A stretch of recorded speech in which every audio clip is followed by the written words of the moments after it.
So there's a common myth about St. John Church in Hot Springs, that it was built on top of a cemetery. That's not exactly true, and I'd like to separate the fiction from the fact.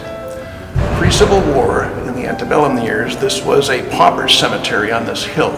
That meant that people in Hot Springs who could not afford a burial got buried here. These were the poor and indigent of the city, and this happened well after the Civil War also. The property used to be owned by Colonel Latta. Colonel Latta of the Latta House is the same person that owned the house across from First Presbyterian Church, just off of Whittington and Central. He owned the property and sold it to the church, but it still had the pauper cemetery on it. There was an effort made to remove the graves from the cemetery. But when it came time to build the church, bones were discovered in the construction of St. John's Church.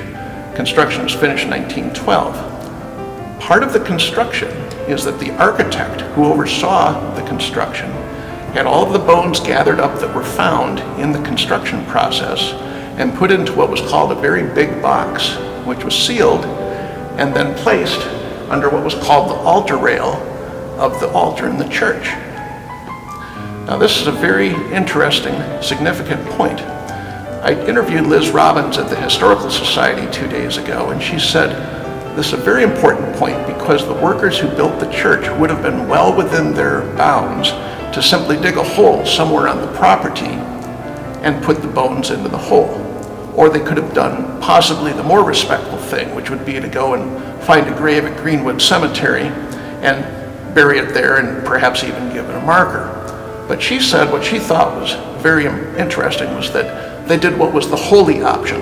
And the holy option was to put the bones into a box and again cement it underneath the altar rail of the church. I think that's a beautiful statement because it achieves two things. One, it means that the past is always part of the present. And secondly, it means that everyone who prays here is also uniquely tied with the present and the past.